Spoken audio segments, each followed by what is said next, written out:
Hi and welcome to WaveLab 12, the long-awaited major update to the world's most popular mastering DAW.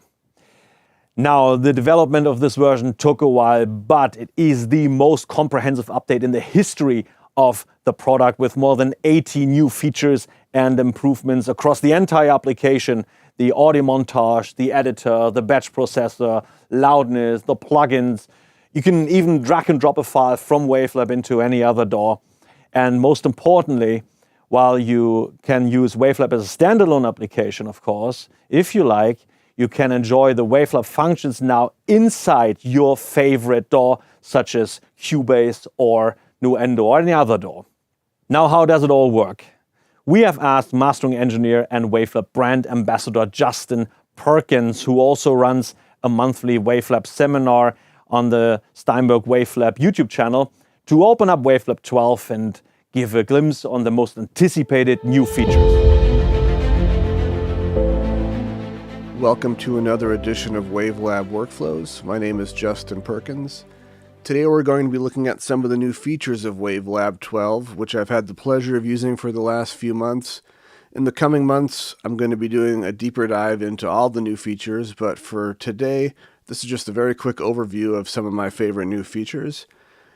Right now you're seeing the new Startup Assistant, which lets you more easily create or navigate to existing projects, audio montages.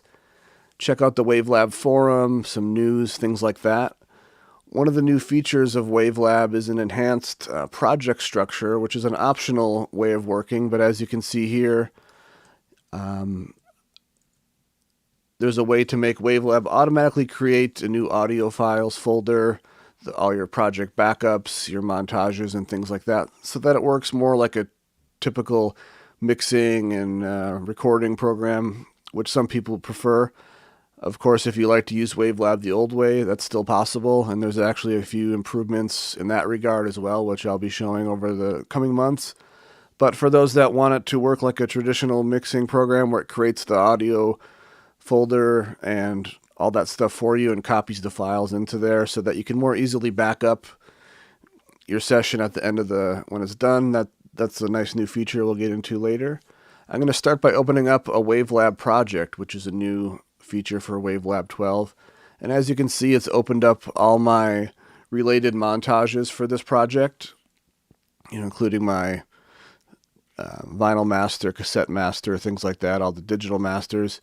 And one notable change here is that the master section is now saved and loaded with the WaveLab project, so you don't have to remember to load or save the master section separately. That's all part of the WaveLab project structure now. Another new feature is Multicolored Waveforms, which you can, of course, use a shortcut to get to, but down here there's the rainbow button, and you can see that it shows you some different colors based on frequency content. So if you prefer to look at the waveform that way, this can be useful for finding sibilants, plosives, other problems. Very cool new feature. You can, of course, edit the color spectrum to your liking. I found that the default setting works well for me, but that is one new feature of WaveLab 12. Another new feature is automatic waveform zoom to peaks, and I'm going to open up a different project to show you that. And what that means is it just puts the highest peak right at the top, so that, especially if you have quieter files and things like that, you can press this button down here and zoom the peaks so that you can see it more easily. Another thing that I found this useful for is on this particular mix that I received. It looks like it's clipped and that it's a problem, but since it's a 32-bit float file, I can press zoom to peaks and actually see that the peaks are not clipped and limited. It's actually a workable file. We just need to adjust the gain structure. And of course, you can take quieter files and have it zoom. So this is not changing the loudness of the file, it's just zooming the peak level, which is handy for certain types of work. Great new feature in my opinion. Another new feature is there's a lot of new loudness related features. So I'm going to show you one here. Basically, you can go into a montage and have it analyze the loudness of some or all the tracks. Now, due to the nature of it, it does, of course, have to process all the plugins involved. So if you have a lot of plugins, the loudness analysis is going to take a while because it has to essentially render those files to get what the loudness is. But let's start with just kind of a basic loudness view. You can open this, you can press start. I'll go with all of them. And it's going to take a moment to scan the whole montage, but it's going to give you a nice report of the loudness of every song on the record in one handy view. And you can, of course, customize the view to your liking, add or remove certain things. But this gives you a nice view of, the whole album, and then song by song, all the loudness statistics, all the things you like to get. So you don't have, in the past, you would have to render a temporary file to get this and then delete it. This does it for you right inside the montage, and you don't have to create or delete files later. Also in the loudness category would be visual analysis, which gives you this kind of view for the loudness. There's, of course, a bunch of customizations. You can look at hotspots and things like that, but this is just another way to sort of look at what you have going on in terms of loudness before you render your project. Or in my case, I'm analyzing a rendered project, which goes a little faster because it doesn't have to factor in the plugins. There are some cool new features in the meta normalizer. For those that have watched my previous videos, you know that I like to meta normalize files before I start mastering a lot of times, just to get everything on the same page. So I'm going to open up the meta normalizer now. The main new feature for me is that you can normalize, you can select a song, normalize it to a certain level, and then have the other songs change by that same amount. So this is handy for mastering alternate versions of the same song, such as the main version, the instrumental, clean version, TV mix, things like that. So you can choose this option of normalizing a song to a certain level and then shifting the others by the same amount. And now you can do it with peaks as well in the meta normalizer. So a lot of cool new features there, but again, the main one being useful for changing, mastering a single song and having the other songs change by the same amount. It could be useful for stem mastering as well. Another great new feature of WaveLab 12, and perhaps one of the most requested features, is loudness matching directly within the audio montage. For a long time we had smart bypass, but that was only in the master section, and the purpose of it is to compare your pre and post processing chains, but at the same level, so you're not confused by any level jumps or automatically think the louder one is better. Now we have loudness matching directly in the audio montage, which is handy because since WaveLab 10, we've had reference tracks in the audio montage, which are a great way to load in the unmastered mixes or the mix engineer's reference versions to compare your version to some other version, whether it's unmastered or roughly mastered. And I'm going to demonstrate that now. In this case, I have the unmastered mixes on a reference track below. And I'm playing what I've dialed in. When I press this button here, it's going to match the loudness of what I've been doing and dialed in. It's going to match that loudness to what's on the reference track, which in this case is the unmastered mixes. So it's bringing down the level of what I've done to match the unmastered mixes. And now I can very easily toggle back and forth between the original and what I'm doing at the same level and get a nice loudness match comparison to make a better assessment of if what I'm doing is actually making it better. And we can actually go in the other direction too. If we want to raise up or adjust the reference track to match what we've done, we can press the button in the output section of the inspector. And now it's actually raising up in this case, it's raising the level of the reference track to match the master version. Now these mixes were fairly quiet, so of course my version is going to be quite a bit louder. There are some settings in the preferences area to see how much of a window it wants to look at and what's the maximum amount of change that it's going to do, things like that. There's some basic settings to make it work to your liking, but basically, like I said, one of the top new features here is going to be loudness matching within the audio montage. Very, very much requested feature, very useful. I've been using it a lot already, and hopefully you get some use out of it too. Another pretty cool new feature is the AR2 support. So I'm going to show you by opening up a different DAW. And now WaveLab shows up as a plugin. So I'm going to, on this particular song, I'm going to add a plugin. Search for WaveLab. And now you can see WaveLab shows up as a VST3 plugin. And it loads up right in there, and you can do all the things you would do in the audio editor. And I found it cool that I can select the front half of the song and maybe remove some DC offset, or if I was getting really crazy, I could reverse it by doing that. And then when I play the file in my DAW here, it's actually reversed. So very cool new feature, AR2. I'm sure people doing sound design and other types of things that are beyond just stereo mastering are going to have a great use for the AR2 support in WaveLab 12. I think that's probably one of the top new features. Another top feature, in my opinion, here is the ability to sideline tracks. Now, I've already sidelined a track in this montage. I'm going to recover it and show you how I did that. This comes out of a request of sometimes, the way you're working, you may have a track that was needed for some processing, whether it's feeding an analog chain or some other types of work, and then you want to disable that track so it's not taxing your computer's CPU or factoring into any other types of work you're doing. So we can now sideline tracks, which is basically like making it inactive, and you can do it by sidelining the track, and now that track is not impacting my computer CPU for plugins, and we can do other things. But if we need to get it back, we can, of course, recover it, and all the settings of any plugins, everything's just how you left it.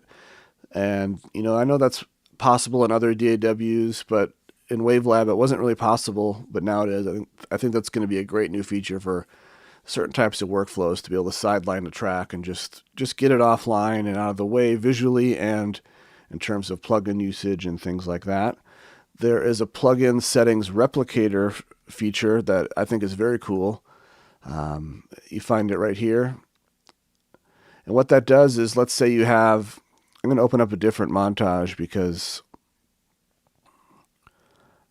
I had one set up here to show a little bit better. It might have gotten buried in my testing.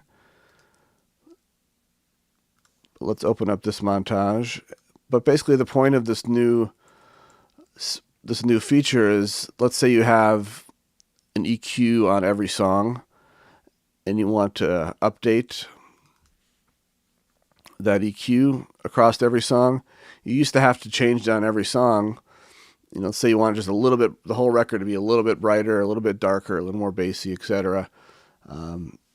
If it's a similar sounding record or whatever you're doing, basically you can open up the plugin and press this button here to replicate whatever this plugin setting is to other instances of that plugin. So again, if I was doing something on every song that I wanted to change slightly, you can push it to all the other instances very quickly, very fast. Or even simple things like this song where I had to chop up the beginning to get a different EQ, different plugin chain than the rest of the song.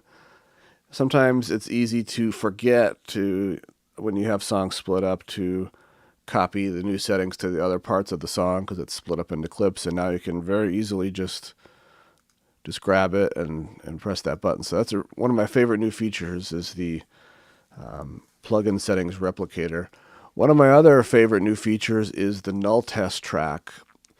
A null test track is a new type of track similar to reference tracks. You're going to find it right below it. You can, of course, make a shortcut to create it, but the null test track is a special type of track that allows you to compare what you've rendered to what you've been listening to, because it's not unheard of for a plugin, especially a third-party plugin, to not render correctly based on what you're hearing. And the reason the null test track is very cool, let me load in a file here. The reason the null test track is especially useful is because it's going to bypass every plugin path. So it's not going to be going through my it's not going to be going through my montage output or anything else. So when I hit play here, let me get this that out of the way. When I hit play, as you can see, because it's already synced up perfectly, as you can see, there's no level happening, which means my rendering was pretty perfect. Trying to show the level meter. So I have very, very, very good rendering here. There's a couple, I'm using a couple plugins that have a little bit of, automatic processing in terms of catching some of the harshness and sibilance. So it's always going to be a little different on each playback, but essentially this lets me check to see that my render was successful because I'm not hearing anything out of the speakers. Helps you check song transitions, especially when things overlap, to make sure that there's no discrepancy between what you've been listening to and what you've rendered. And once you've decided that the render was successful, you can just delete the null test track and be on your way. The null test track does have a mute button, so you can, if I mute the null test track, I'm going to be hearing the full signal of what I was dialing in. When I unmute the null test track, it's going to be canceling out, and I shouldn't hear anything, which is basically what's happening here. So null test track is one of my favorite new features of WaveLab 12, because in mastering, we are quality control, and we need to make sure that, what we thought we were hearing and what we were hearing is actually on the rendered files. And up until now, you could sort of set up some null test situations, but now that we have the null test track, you don't have to worry about bypassing plugins and doing any crazy routing. It's just a special null test track that does what it's named after. A very cool new feature.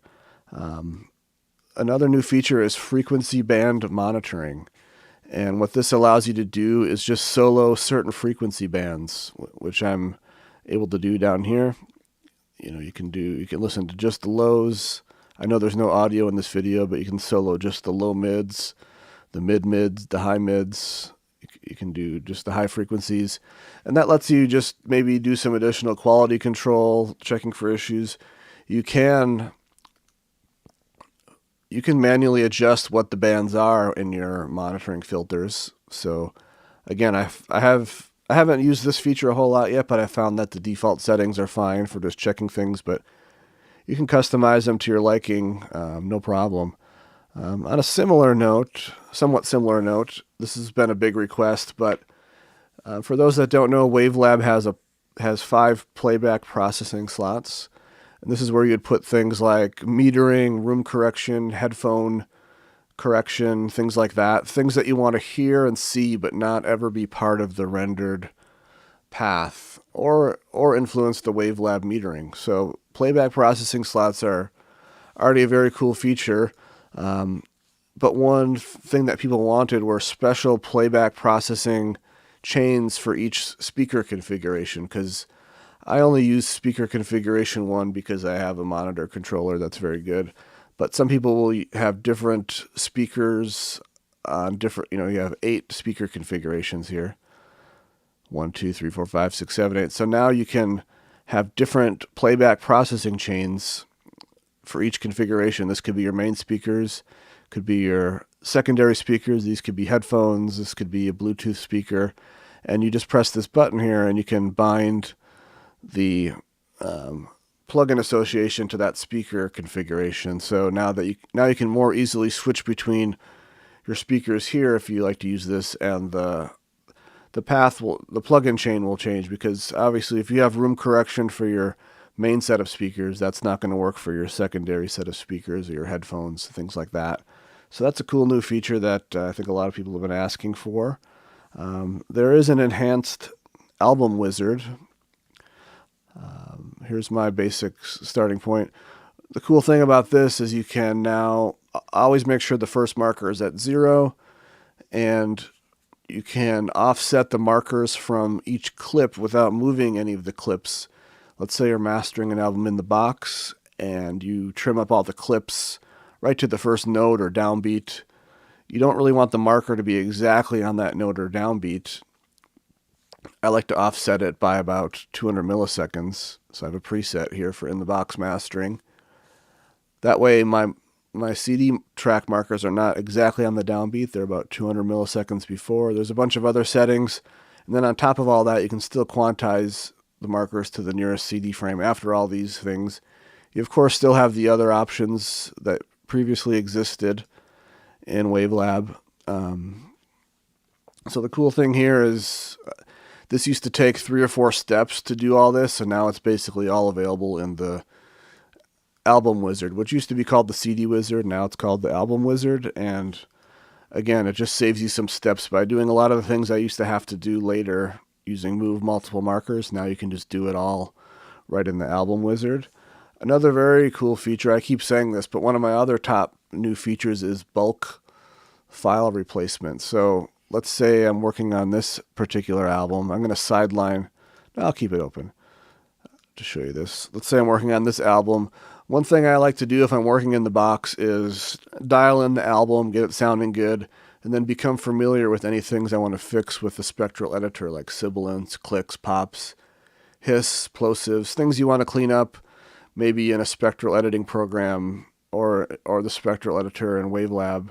But either way, in the past, I would have to replace each clip one at a time, because WaveLab does let you replace each clip, but on a 12-song album, that'd be a lot of clicking and also room for user error. So now we can select all the clips and go to bulk audio file replacement. And there's a lot of little features in here, including all clips, selected clips. There's a naming filter. But basically, if you press this button, it knows where the source files were, so it assumes the new ones are probably there. And now you can see it automatically grabbed my new files that have been cleaned up with a little suffix added to the name, and it tells you that it's the same length, same sample rate, so there's no concerns. If there are any differences in file lengths or names or sample rates, it'll tell you a little warning here before you proceed. But now in one click, I just populated this montage with all the cleaned versions. This is also handy for instrumental versions. Let me go to this one. Let's say this album was approved, and now it's time to make the instrumental version. Well, I could save as, so I have my instrumental version. I could do that new feature. And in this case, the instrumental versions are in the same folder that the main versions came from. So I just press one button. Everything looks great. Here's a new little change with WaveLab 12 is I can have it copy the files. I don't want it to copy the files because I already have the files. But for those that are sort of leaning on the new features of letting WaveLab manage your files for you, could make a copy of these files. I'm going to choose to not do that because they already exist where I want them. But as you can see, it just populated the instrumental versions for every song, including this one where, again, I had to break up the beginning and end. I'm not sure. I think I accidentally added that marker with showing you something else. But basically, very quick to populate the instrumental or TV mixes into the montage in one click instead of numerous clicks. So we're getting near the end of my time here. I wanted to keep this as brief as possible. A couple other cool little things is the ability to open in safe mode. So let's say you have an older montage and it's crashing when it tries to open because of old plugin. It might be crashing it, or who knows. This helps you troubleshoot. You can open a montage in safe mode, which opens the montage but without any plugins. As you can see, it's going to give you a little message here. And then you can at least get the montage open how you left it and then decide where to go from there. There's a cool plugin warm-up feature in the montage settings. This helps with plugin rendering. There's certain plugins that don't always render correctly at the start of the file. And sometimes the plugin developers can fix that. Sometimes this plugin warm-up setting can help it now. Just get a little head start, get in gear, be prepared for what's coming. You can randomly change the colors of each clip. Some people like to do that. You can apply random colors to the clips if that's something you like to do. That's a new feature. I think we're going to leave it there. There's a whole lot more to dive into. This is just sort of scratching the surface, but I wanted to get to those particular things. Another just really small thing is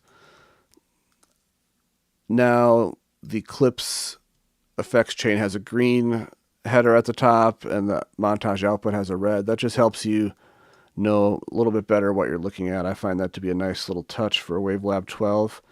Again, this is just a very brief overview of just some of the things. In the coming months, my live streams are going to dive deeper into each topic specifically and really get into it. But hopefully that's enough to get everybody started and excited about WaveLab 12. I think it's a great new update. I think it's an essential update. Some people have asked, if WaveLab 12 is going to be an essential update. I definitely think it is. I've been using it for a couple months now in testing, and it's been working great, solid. And I hope you like it too. And we'll see you next month with a more deeper dive into one of the new features. This was just a small selection of the many features you'll find in WaveLab 12. The new version will be available on January the 24th, 2024. Easy to remember. And of course, we'll have more in-depth tutorials available by then. Make sure to subscribe to the WaveLab YouTube channel. Thank you for watching and see you around.